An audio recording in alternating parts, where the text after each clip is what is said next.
Hello there once again. My name is Greg Fish. I'll be your host for these festivities. This is the 116, a podcast about living life higher, wider, closer, and deeper. It's a presentation of First United Methodist Church in downtown Peoria. Hey, and don't forget to like us and share us on social media. We are available on all your favorite podcasting platforms. And if you'll be so kind as to like us or follow us or subscribe, whatever the vernacular is on your platform, and leave us a review, that helps us to get the podcast out to even more people. And you can go to peoria1.com for more info about us and to leave us a message. I have a feeling today's podcast is going to be nothing but trouble, but we just decided we want to do a fun podcast. Want to have a little bit of fun with you, just kind of a casual get to know us kind of podcast, a little bit more so. And so the two guests that I obviously had to invite were Pastor Tim Osmond, and since we were going to be making trouble today, Dan Phillips is also with us. Hey. Dan, did you bring a joke with you for us today, or do you need to think about that one? Well, I'll work something in later. I will tell you, I did recently sell my homing pigeon. I don't know if you knew I had a homing pigeon, but I was trying to raise money. My daughter's wedding coming up. So I sold my homing pigeon on eBay, got a lot of money, and I've done it 22 times. It's really worked out great. Okay. Over the course of doing ministry stuff, there are a lot of the things behind the scene that we find to laugh about, but we don't always find a forum for sharing them with everybody. Sometimes we tell those stories among ourselves, some things that just seem to happen along the way. And we thought today would be a good idea to kind of pull away that curtain and tell you some behind the scene things, because it seems like there's always something that doesn't go quite exactly like we think it should, and we end up laughing about it in the future. And I've got to ask, first of all, Pastor Tim, any notable story of a blunder or something behind the scenes that happened that now you can laugh about it, maybe not so much at the time? There are many, unfortunately. But at one church, we had started an early morning contemporary worship service. Early morning being 8:30, we have an early morning traditional service here, but this one was a contemporary service. We always opened with a song, and then as soon as the song was finished, I would say to the congregation, "Good morning, we're glad you're here," and then I'd ask them to turn and greet each other, and I'd often have something funny for them to say to each other. That particular morning, I said, "Good morning, we're glad that you've come, and you all look bright-eyed and bushy-tailed," which is a squirrel. So 1850, They started this saying about being bright-eyed and bushy-tailed. And so I said, "You look bright-eyed and bushy-tailed." I said, "Why don't you greet one another today and say, 'Man, I really love your bright eyes and your bushy tail.'" And then they all started laughing. And so later I had to come back and say that the previous announcement was not necessarily endorsed by the management of this church. Was that prior to you coming here? That was like immediately before. The Sunday before was. Sometime before I came here. I don't make. You didn't have to leave because of that. No, I didn't.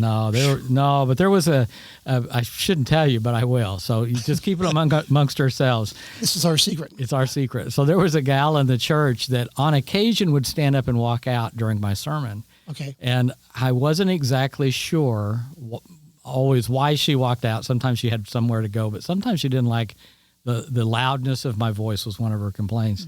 Mm-hmm. And so I just wanted to check where the level was of her leaving. So I told this joke about a grandmother and a granddaughter, and the granddaughter says to her grandma, "Grandma, your pantyhose are wrinkly." And she says, "Honey, I ain't wearing any pantyhose." And as soon as I said pantyhose, she bolted for the door. And I thought, oh, right there's the level. That's the pantyhose is the level. So I apologize to anyone listening that's offended you and you've turned us off. But that was something that I probably should not have done, but I was just checking. Many people leave a room when they hear the words pantyhose. I for one. One of my biggest, I guess I would say, blunders happened here when I was filling in for you one Sunday. And the traditional service has its rhythm all its own. Mm-hmm. And that particular Sunday was a communion Sunday. And I was really nervous about this because I filling in for somebody else in a different situation is always a nerve-wracking thing anyway. Sure. But wouldn't you know that as I took the lid off one of the communion elements, I managed to drop it onto the floor, which is, I don't know, is it marble? Are they marble floors? Mm-hmm. Yes. And it resounded like a cymbal. And in the traditional auditorium, there's a big domed roof. So it sounded like just a big cymbal clashing. And I mean, if people weren't awake, they were awake then. And there you go. Dan, now you haven't, we call you Pastor Dan. You're not actually on the pastoral staff, but any blunders in your life here? I pretty much always said exactly what I was supposed to say at the exact time. No, many times I can't remember one to speak of, but it helps that you don't take things too seriously. And, right. That I like to make people happy and make them smile. So sometimes you realize, though, it's not the time for humor. Right. Or even an attempt at humor. My wife points that out, that there's a big difference between humor and my attempt at humor. And I appreciate her for that. And there's a difference between the humor, that you might speak across the cubicles in the office place. Yes, and Greg speaks of the fact that he and I are cube mates, and so we exchange a few things back and forth. Right. So one of the big things in the life of a church is something that we don't do as often in a larger size church, but especially in the smaller churches, is the good old carry-in dinner or pitch-in dinner, or I don't know, whatever your vernacular is, potluck dinner. Is potluck what they tend to use? Okay. Potluck, yeah.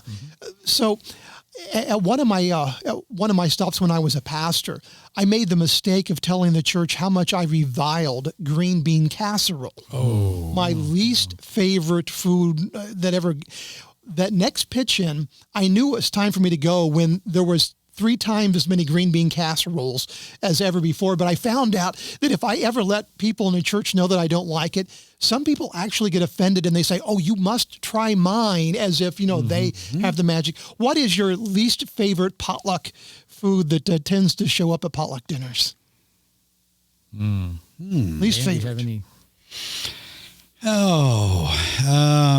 Well, yeah, oddly enough, you mentioned a carry-in meal. Isn't carry-in like roadkill? Isn't that? Carry-in, yeah. Oh, you were saying carry-in. Yes. I thought you meant something else. I know you came from southern Indiana. Which we use pitch-in southern Indiana. Oh, pitch-in. Yeah. Pitch-in. Okay, my least favorite as far as that goes, gosh, the 7-layer salad, I mean, whereas the concept is nice, why 7? Why just stop at 7? I mean, does something bad happen after 7? I mean, I like my salad simple. It's just you don't know. I'd like there to be a little sign that says the 7-layer salad contains the following 7 ingredients. Just be upfront. It seems like they're trying to hide something. Yeah. I don't know, any food item you've ever regretted eating at a carry-in pitch-in potluck dinner? Probably, I'm not a fan of Brussels sprouts, but that's just my thing, or green peas. You don't like green peas? They taste like little explosions of dirt to me. I don't know. Really? Yeah, just kind of a weird taste in my mouth, but yeah. And the Brussels sprouts, they're a gift that keeps on giving throughout the later part of the day. That and asparagus, I think, has that tendency to it stays with you. And we don't have to go much deeper than that. I think we've already gone deep enough. I think we have. On that one. You brought it up. And, I know some people actually take a pass on the deviled eggs as well, because that's something that can go bad if it's not kept well. And you just never know. And that's the big mystery thing with a potluck meal in a church anyway, is can you trust the maker of a particular item of food? Like, for example, if I know somebody in the congregation lets their cats walk on their counters, I try to make sure I know what they are bringing. I mean, have you ever done anything like that where you've tried to just say, I know who brought that one. I think I'm going to pass it on by. Yeah. I hate to admit it, but yeah, every once in a while, you never know what's going to end up in this Brussels sprouts. So and are we allowed to have deviled eggs in the church? I mean, really? Good question. There should be a line there somewhere. True story. I had a congregant in one of my churches who seriously called them angel eggs because she did not want them to be. Okay, so here's a great story too. And this particular lady, she was a wonderful lady, a great cook. But the thing that she was renowned for in the church was her iced tea. She made sweet iced tea, and people loved it. And I don't drink my iced tea pre-sweetened. I tend to add the sweetener to it because I avoid the sugar. But I noticed one day her and her daughters were walking in with these big containers of cat litter. And I asked her, "What's the cat litter for?" I said, "Well, this is what I store the sweet tea and said, I make it and I store it in the freezer, let it freeze, and then I bring it in so it's nice and cold. So she made her sweet tea in cat litter containers. And I'm not sure if she cleaned them out. I would like to think she did, but the fact that she stored them in the freezer. Did the tea clump? That's usually a giveaway if, that's funny. Wow. No, but I definitely wondered, when I saw the cats walking near the tea, I knew exactly what we were in for. No, that's not a true part of the story. Wow. Yeah. But at potlucks though, I do, when I go through, I try not to load up just on the things that I really like. Mm-hmm. And I only take smaller portions because I figure I can almost always come back and get the good stuff. But that way, if somebody asks me, did you try my whatever, I can say, yeah, because I take a little bit of everything and do that. Yeah, I had a pastor one time who said that he wrote the word spot at the bottom of his trash can so that if he ever threw anybody's stuff away that he didn't want to eat, and they said, how was that? He'd say, boy, it really hit the spot. So that's how you do that. Yeah, and that really hit the spot. I like that. I like that. Yeah. Well, and, the other sensitive thing, though, is there are some people who are very proud of the stuff they bring to a potluck dinner. Mm-hmm. And that's the bad thing as a pastor is you kind of feel obligated to eat stuff you don't like. Like, for example, the other thing that I can eat them, they're fine. I'm just not crazy about homemade noodles. But some people think those are just the most wonderful. And I had a church that they made a lot of homemade noodles and they always wanted to know, did you try them? What did you think? And you're not supposed to lie. I mean, what do you do? When people ask you, what did you think? I didn't have the hit the spot thing. Well, what do you do? My dad would always say, I've tried a lot of noodles, and those were some of them. So you're answering the question. Yeah. It's not necessarily with the answer that they were looking for, but. Oh, that's funny. Yeah. At one church, I did let them know what my favorite pie was. Lemon pie is no longer my favorite pie. Oh. Because I got more lemon pies that, they just kept coming. And not my favorite. Still good pie, but not my. So I will not tell anybody what my favorite pie is. Now, are you talking lemon meringue pie? Lemon meringue pie. Okay. Mm-hmm. The best one I ever had was somebody made an accident and put twice the lemon in it. Ooh. And man, it was tart. Oh my, yeah. Tart. I'm having a little salivation as we speak with that double lemon. Yeah. One lemon pie is great. 150 of them, not so much. Yeah. Well, let's talk about things that we grew up on as from different experiences. I was raised in one of those households that was in the church every time the doors were open. At least that's kind of the cliche. And my parents raised me very, I guess you would say, I don't like the terms conservative and liberal, but very, if you want to use that vernacular, very conservative household. And I grew up in an era of the denomination that I was in, that there were some very specific rules that I knew as a child, that there were 4 sins that as a child I believed were automatic tickets to hell. Mm. Those 4 things were, again, this is how just the particular way I was raised. You don't drink, you don't smoke, you don't cuss. But you know what the worst thing was on the list? No. You don't dance. Oh, yeah. That was the absolute. Now, my views have, softened on those over the years. But I'm wondering, are there any things that you were taught growing up as an adult, you look back on it, that wasn't so biblical after all? Those were just things that people taught me. I'll give you another example while you're thinking of this.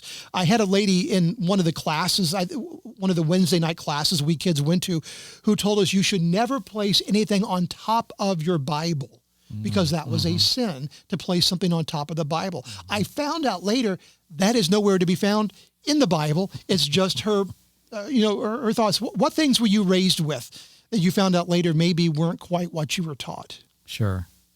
Yeah, the not dancing one was one of those things. My wife, she grew up Nazarene, so they were kind of the Marine Corps of holiness. Yes. And so they didn't dance. They weren't supposed to go to movies. And I remember the first time my brother-in-law went to a movie, and I think he thought he might just be struck by lightning on the way out. I can't remember. I think it was Raiders of the Lost Ark. We might have went to see. Yeah. And but those were the things. And you didn't dance, weren't supposed to, which is interesting because we've kind of moved, away from quite a bit of that. And Jenny and I, we now dance at wedding receptions. So if you see us dancing, and you'll if you stand near us, you'll hear Jenny saying, "Stop that! Don't don't do that." Oh my! But I'm dancing, she says, I don't care. Yeah. So anyway, I'm just being funny. I'm just enjoying the moment. But yeah, so she and I dance now. My wife and daughters today tell me I don't dance. Nobody told me that, and I didn't get married till I was 26-ish. And so I had plenty of times where, you kind of dance alone. And I thought I was dancing, but until I was married and had children, I didn't know what I was obviously doing, which was not dancing.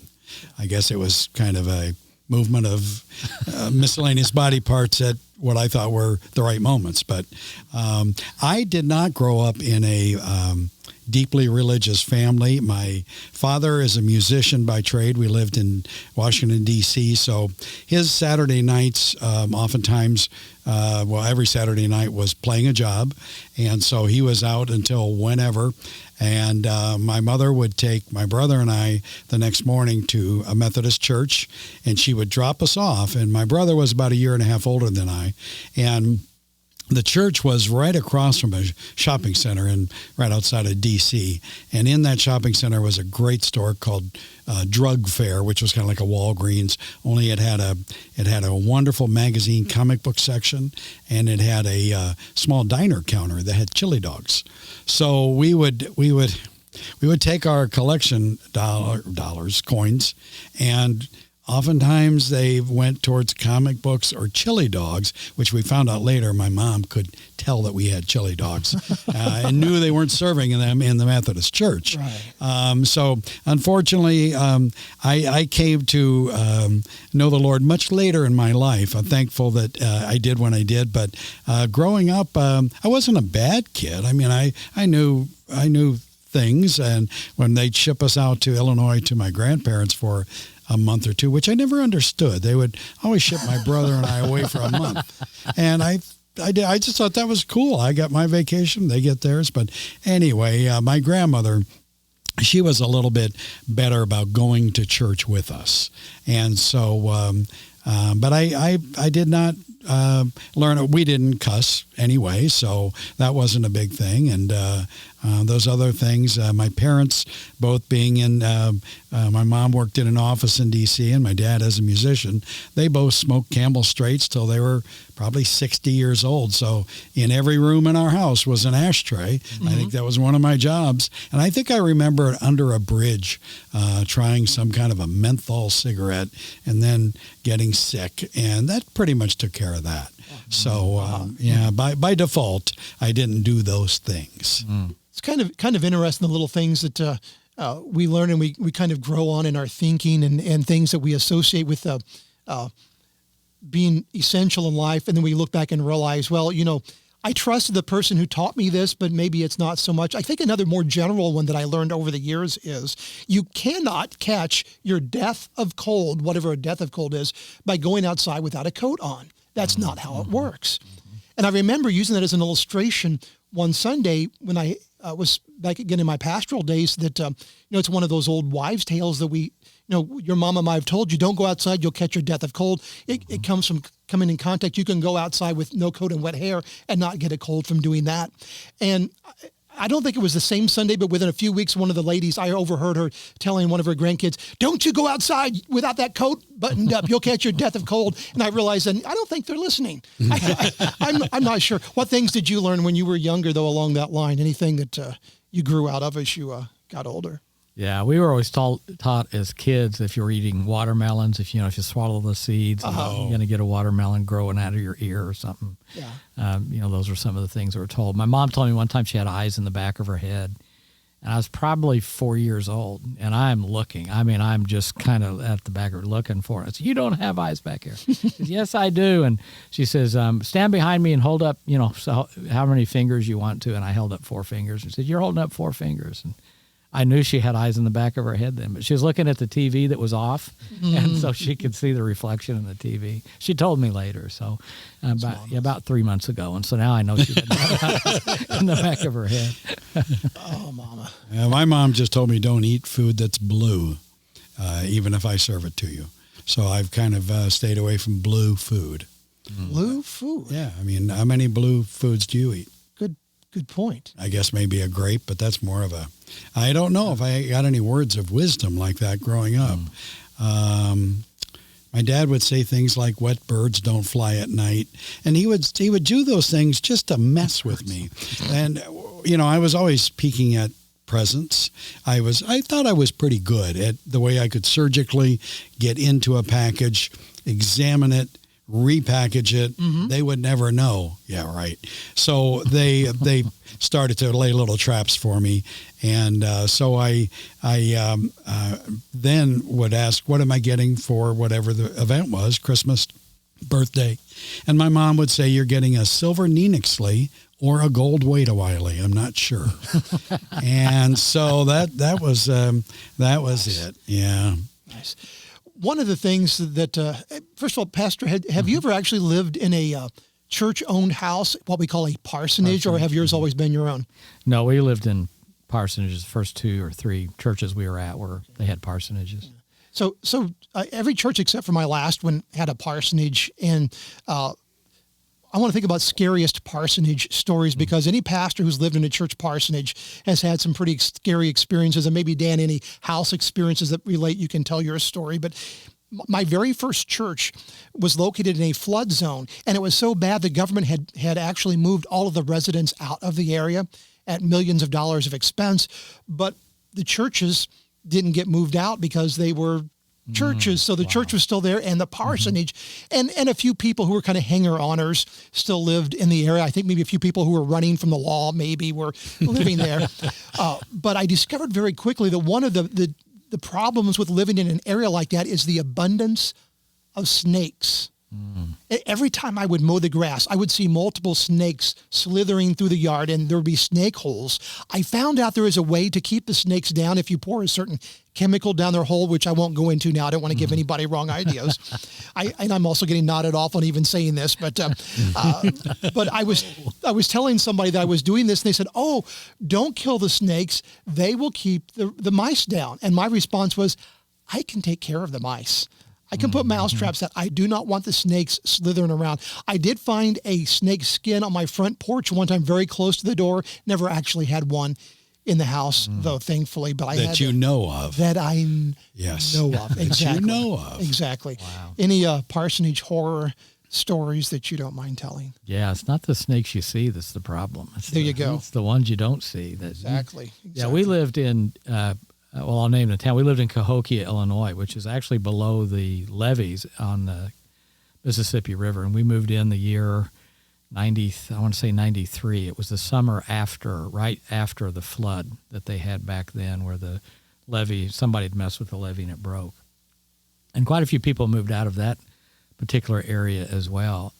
But they also had snakes down in that area. I don't know what it is about rivers and the water, but they had snakes. I remember mowing the yard and feeling something tapping the back of my leg. And I turned around, and there's this snake. Thankfully, not one with teeth or some kind of water snake, whatever. And that was not fun. And one of the kids caught a snake, and they put it in a big tub, one of those plastic tubs that's got the lid on it. And when I went to check the tub, thankfully they had left it out on the back porch, but when I went to check the tub, there was no snake. Now, how that snake got out, I don't know. And when I mentioned to my wife that the snake was out, she freaked out a little bit. Because she thought it was in the house. And I'm like, no, it's out on the back porch. And she says, that's still too close. So, Wow. Yeah. Yeah, we have a church member that they've since relocated to Milwaukee, but they live about 2 blocks from us. And she told us the story that she went out on her back porch, and she went to pull up the blinds, and the snake had woven itself in the Venetian blinds. And so she went running out of the room and got her husband and came back, and it wasn't there anymore. And so she went to get the broom, and it was wrapped around the broom handle. And that's not good. That's never good. But the spookiness. Now, we lived in a house in Havana, and it was a old Victorian house that was very porous in the upper part of the house. So we had a lot of bats. And so you could sit in the bathroom and sit on the toilet. Can I say toilet on the air? Or potty. Potty. Okay. Toilet, potty. I was saying both. And you could sit there and you could tap on the wall and it would wake them all up. And you'd hear all this. Of course, my brother and I loved to do that when we knew my mom was going into the bathroom. You just want to give mom something fun. Bats are a peculiar problem because they're hard to get rid of. Once a bat decides it wants to be somewhere, it's really hard to convince them not to be there anymore. And I had a church with a really bad bat problem, and I learned how to take care of an issue if you had a flying bat. Like, for example, in the what we call the fellowship area where meals were held. Sometimes I would hear people down there screaming, and I would go down, and sure enough, a bat would be circling around. And what you do is they stay in pretty similar patterns. So if you stand there with a broom and wait, he'll come around and, it's batter up. And you can whack the bat and stun it and then take it out. I didn't kill it. Okay, so I did that. I was careful not to kill the bat because I didn't want to offend anybody's sensibilities. Well, absolutely. And then I hope not. one of the most ladylike ladies followed me out, and she walks up to the bat and starts stomping on it. Said, "Kill that thing! They carry disease." And I thought, here I was trying to be sensitive, and the most ladylike of ladies is the one that went out and stomped on it. The bat. When we had our store down on the riverfront, we had the antique center. We built it in a 4-story. 100-year-old riverfront warehouse, and it was filled with all antiques and stuff. And one Saturday I get a call at home, and they said a lady was looking at a dresser and noticed there was a bat stuck to the side of the dresser, and could I come in and take care of it? So I came in and I got a box. I was taking care of this bat. It's about noon, and I put the box over the place on the dresser where the bat was, and I got a piece of cardboard, then slid it underneath. I was really thinking this through. So I got the bat in the box with the lid on it, and I walked 2 blocks south. I went out the loading dock and walked 2 blocks to the south, and I thought, I'm smart. Look at this. And I opened it up, and the bat, it looked like it was controlled by strings in a bad movie. It slowly rises out of the box and flies very quickly back to the open dock door that I had left there 2 blocks away, and went back in the building. Yes. I don't know where he went. He could still be in there now, but... Well, you know the old story about how to get rid of bats, though, in a church is you make them members, and after about 3 weeks, they never show up again. So we have had a bat or two, maybe I shouldn't say that locate on the outside of the building here. And again, they're mosquito eaters, and they're good. Yeah, and I had a guy in one of my congregations who I thought to be a very intelligent, thoughtful kind of guy, but when we had a bat loose in one area of the church, he began to scream, "Don't let him in your hair. If he makes a nest, you'll go crazy." I've heard that before. He actually believed that. So Dan, did a bat make a nest? No, that isn't the reason, but I think bats are smarter than that. I don't think we give bats enough credit. They are not going to go into some lady's big bun and nest there. I mean, usually, I never heard. I did hear that, but I didn't accept it as truth. That's funny. Maybe your homing pigeon was a bat. Maybe that's what it was. Story. Maybe. Yeah. Let's go into our lightning round here. I have a question and just a quick answer from you. And so here's the first question. Best Tom Hanks movie ever. Best Tom Hanks movie ever. If you're not a Tom Hanks fan, please don't break our hearts. Yeah, Saving Private Ryan. I know there's one that I'm not thinking of, but I did enjoy The Terminal. Okay. Yeah. I've got to go for the easy one. Forrest Gump. Forrest Gump, that's a good one. Yeah, that's good. Yeah. He's had so many, but definitely not Joe versus the Volcano. Oh, that's the one I was... Man with one red shoe. Whoa, back up. Yeah. That is my favorite. Is it? It is Joe versus the Volcano. Really? Oh, we have that movie. We love that movie. Sorry, Tim. No, it is so weird. He has a brain fog, and who is it? Meg Ryan's in it? I think Meg Ryan. Yeah, and I'll a couple go back other... and look at it. It's a goofy movie. I mean, it is about as far out there. Thank you for reminding me. Isn't that odd that he said it isn't? Definitely isn't that. And I raise my hand and say, I'll do that one. But then that's Terminal. Yeah. And I think Tom Hanks is one of the best actors of our time as far as, just the way he can really make a role believable. I heard that on the movie The Green Mile, that when the man who played John Coffey was I think that was one of his first roles. And they said that even though Tom Hanks was off camera, he said the way he was emoting and listening to him just brought a better performance out of the new actors. So a guilty pleasure TV show, a TV show that you like that maybe people might not suspect that you would like. Like, for example, Dan, I would be surprised to find out maybe you watch Say Yes to the Dress. I'm guessing you probably don't, though. No, but it probably would be the Great British Baking Show. Okay. I do enjoy that. It's that was one of those things that we do Sunday afternoon. Mm-hmm. So, okay. Yeah, Jenny and I actually binged that whole thing in about a month.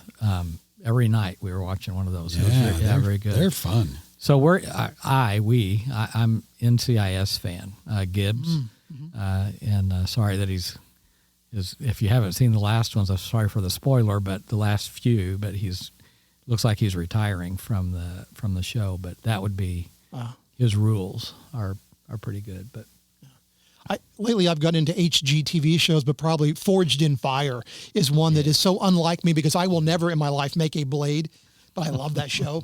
I don't know what it is about it, but it's compelling television. Favorite Dairy Queen Blizzard flavor? Favorite Dairy Queen Blizzard flavor? Georgia Mud Fudge is probably one of my favorite. It would probably be Heath, but what I really like, instead of going the full Blizzard, there's something that I don't know the name of it, so maybe one of our listeners can help me out. For some reason, I think it's like a Martha Washington, but I like it when you take the Dairy Queen and you put just a little splash of milk on it because that kind of crystallizes. I do that with ice cream too. And then I like to take just a little bit of the syrup out of the maraschino cherry jar and then pour that on there. And I don't know what you call that, but that's what my go-to would be. Interesting. I try really hard not to eat that kind of stuff, but this is the time of year that I have a hard time because I love the pumpkin pie Blizzard. Oh, I haven't had that. Is it good? Another thing I have a hard time passing up in my new lifestyle are those pumpkin spice Entenmann's donuts that you see in the center aisle of the grocery store. I love the way everybody at once goes, We get those occasionally at Loaves and Fish, that and the apple ones that come out this time of year, and they are a favorite. Oh, yes, absolutely. Yeah, those are good. Yeah. Those apple ones are pretty good. So are the pumpkin. Thinking about a time in the ministry work that you do that you were just to the point where you could have very easily walked away and given up, and who is the person who saved you for the ministry? Can you think of a person who, when you look back, that person really made a difference and kept you going when you were just at the point of giving up? Who would that be? Mm-hmm. Who's your person that saved your ministry? Well, when I started here, I don't know how long ago it was, a few years ago, we had just closed our business after 24, 25 years. And so I was getting to enter the job field again in my late 50s, which was really exciting. And I had not filled out an application in, almost 3 decades. And so I was a little apprehensive about what my skills would be. And Mike Aluzzi was Director of Community Ministries, also former principal at Irving School. And he came to me and he said, Dan, I think, this would be a position that you could do well. And I fought him tooth and nail on that. And I just did not think that I could do that. And I still doubt myself, but he did give me the confidence to do the job enough that I got to understand the job a little better, the expectations, the needs, and found that my experience in retail was an experience in dealing with my brothers and sisters out there and trying to help people satisfy needs, wants. And so I think Mike Aluzzi is his constant affirmation that you can do this. Just keep doing it and you'll do good. Mike Aluzzi, he's my vote. Gotcha. Pastor? Sure. Yeah, probably, well, not probably, for sure. My wife, Jenny, has been really such a rock sometimes to lean on. And I really appreciate her willingness to have a good conversation with me about what ministry looks like, what it's supposed to look like. She prods me on occasion, and I need it, but I think all good spouses do that. But I really appreciate her doing that. There's maybe been a couple of times in ministry that I thought, man, I'm done, but it's a calling, and so you can't just so easily walk away from it. So you've got to hang in there. And like I said, Jenny's been that really rock. I think during this pandemic, there's certainly been moments when I thought, man, I wished I were closer to retirement because I'd like to just retire. Some of the things that's going on in our denomination, there's some issues, big issues coming up that may get somewhat resolved in this next coming year, but many things are not going to ever get resolved, I'm afraid. But so there have been those moments. But again, the call on your heart and life. But I would say one of the things, Dan, I just appreciate that you're here. Not saying that because we're on a radio or podcast but seriously, I really am very thankful that you're here. You have such a servant's heart and such a willingness to deal with great patience with people that, frankly, that's not my gifting. Patience is not my gifting, but I do love people, though.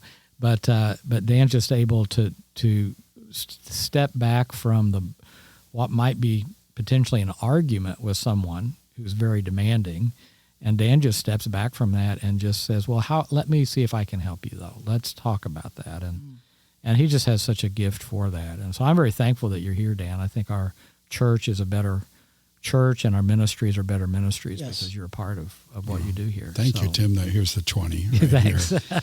And next time, let him start, because now I didn't lead with my wife. Okay, I know. So Where do you go after that? Yeah, I know. He leads with his wife. So Kim, yes. Yeah. Right behind Michael Uzi. And I was thinking, I could also pile on higher and deeper on Dan as well because yeah. But I guess the one that came to my mind was a lady from my church I pastored in Ohio named Pat Shaw, who supported me no matter what. She never said an unkind word or a negative word to me, and I'll never forget the times when I was dealing with heavy stuff, and she would just stand there and say, "Oh, Pastor," and then she just kind of grow quiet, but that's all I needed. I knew that she was there. Just beautiful person. Great. Okay, maybe I should have ended with something like that, but I've got a couple more here. So somebody has cornered you, and they're talking to you at length, and all of a sudden you have to break free. You have to go to the little boy's room, but this person is really serious and maybe even in need to talk with you. What do you do? Do you suffer in silence? Do you excuse yourself? How do you handle those tricky situations? I say, Dan, could you pause for one? Yeah, but depending on the situation. I mean, it depends on how, I might just struggle, through it. But I think that's one of my fears, one of my phobias, is that somebody's going to catch me when I'm on my way to the necessary room, and they're going to be in tears and they're going to be crying and I, what do you do? And do you say, can you pause that for a moment? I'll get back with you. Yeah. If it's not anything that serious, I would just say, let me pause you for a moment. I said, let me run across, my euphemism is, let me run across the hallway, which is where the bathrooms are located, by the way, from the office. So let me run across the hallway and I'll be right back. But if they were crying and I don't know, And I know from experience, one of the phrases I hear the most on Sunday morning is, "Where's Dan?" So I know that Dan, what about you if you're in that situation? I kind of look at myself as a generalist going through this world, and I learn by dealing with those things and those situations. So to the best of my ability, unless, like you said, there's a place you've got to be, you've already made a commitment to someone or something, I do try, and sometimes it bites you in the rear end and you think, I should have cut them off. But I do try to listen, because sometimes that is what they needed at that moment. And their hearts might be free if they can just get that out of themselves. Now, he being Pastor Tim, he's got places to be and things to do and people to save and all that stuff. And I'm just dealing with stuff. So it is more important that Tim is able to do that.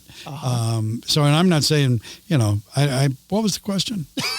So you're in a conversation, and the person is is in a very serious place of need, and you really, really, really have to go. Yeah. I'll tell you what, I'll be right back. I won't do that to you. No, I don't have any special things that I do. Okay. My last question, I'm not sure how Dan might answer this one, but particularly I'm kind of curious what pastor might say. You're bringing the message and a cell phone goes off during the message. Mm-hmm. And you know that you've lost everybody's attention at that moment. Do you stop and acknowledge it? What do you say? Or do you just keep going? What is your technique for handling when the cell phone goes off in a worship service? I just try to ignore it because I don't want to embarrass anybody, because that's what you're getting ready to do if you bring attention to the cell phone. I, on occasion, though, do try to make a public service announcement before the worship service. And that is, if you have a cell phone, if you push any button will cause it to stop ringing. And I don't know how often I've said that, and people still, when it rings and it's your phone that's ringing, man, people just freak out. And they can't find any button. So yeah, I mean, mine doesn't have the any button. Is it ANY or NE or?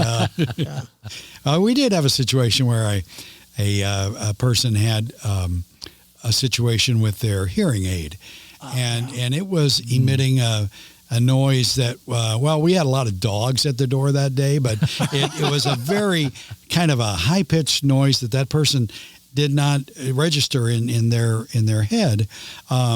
Yet everyone around was picking up on that. And so luckily the person's spouse was there, and I just sat down in the pew with them and just waited a few seconds and then just discreetly leaned over and just said, I think there's something going on with that device. And she said, thank you. Oops, I said she. That person said, thank you. And, but it is a difficult thing, because I think we have all probably done that. Sure. I don't want to embarrass them. No. Yeah, I didn't have a cell phone, but I did in one of the earlier churches where they didn't have air conditioning. They had to raise the windows in the summer, and there was a red wasp that was just circling and circling.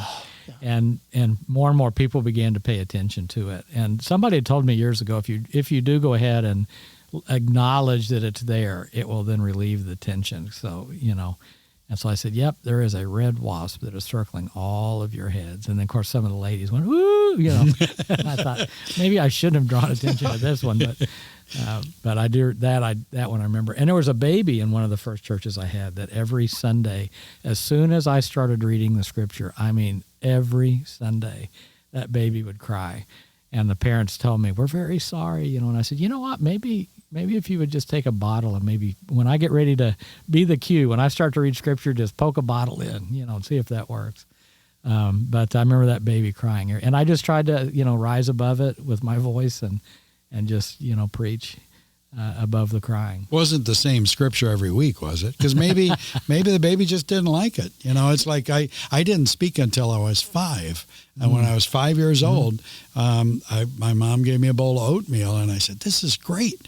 And she said, you can talk. And she said, you've never talked. She said, why haven't you ever talked? And, I got this joke wrong. But I said, up until this point, the oatmeal was good. Then back that old joke into yourself. So you're going to feel good that you were smarter than the joke teller here. Well, not that I would ever do this, but I might have at one point when the baby cried, say, well, I'm glad somebody's awake this morning.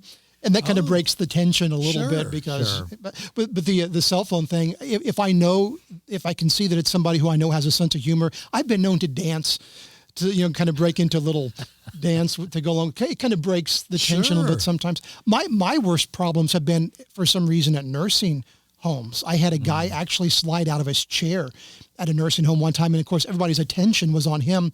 And as they were trying to help him back into the chair, they turned around to me and said, keep going. Why bother? Sure. Was he asleep, dead, just slipped out, or wake up, Eutychus? Yeah. Go read your Bible and figure that one out. Okay. Well, I don't know. Well, I have spoken to a number of groups where you know you're probably at the end of your talk when you start to see them nodding off. Do you get, I'm sorry, I'm not the one asking questions, but can you see folks? I mean, a lot of times I'm deep in prayer, I tell Kim, when my eyes close during the service. And so do you see that often? Often. Do you see that once? Have you ever seen that? Sleeping in my, have you ever seen my that? sermons, Dan? Often. Okay, not often. It's amazing what you see, isn't it? It is. Yeah. You see a lot from up front, and I try to ignore it, but yeah. But sorry, often was a bad choice. Sorry. I have, but there have been people who have slept. Sometimes one fellow would sleep every Sunday, and I did ask him about it one time. I said, am I really that off? And he said, no. He says, I work third shift. And so I've gotten off at 7 this morning, and I went home and ate a little bit and came directly to church. So he said, I've been up for 18, 19 hours. And I said, you know what? If you need to sleep, go right ahead. That's actually biblical, because old men shall dream dreams. That's in Joel and Acts chapter 2. I like that. So, yes. yeah. So that's okay. I said, you're being biblical. And he chuckled. So when I was in college, I spent 2 years pastoring a little tiny country church that was so desperate for a pastor, they allowed me to do it as a college student. I've been to that. Yeah. Yeah, they hired me. And I had an elderly gentleman, an elderly couple in the congregation, and he would always fall asleep during the service. And it would be so funny because it was all I could do to keep my composure when it would happen, because it would kind of start slowly, and then he would close his eyes and begin to tilt forward. Just kind of lean in forward. And then his wife, who was a little tiny lady, I would see it coming because she would rear back with her arm all the way back, and she would come around and whack him, and he would sit straight up and his eyes would open up. And especially as a young man trying to learn how to speak, it was all I could do. It challenged my ability not to laugh too hard during that. Yeah, that's funny. I think, like I said, I think they hired me in that church too, because I had similar experience.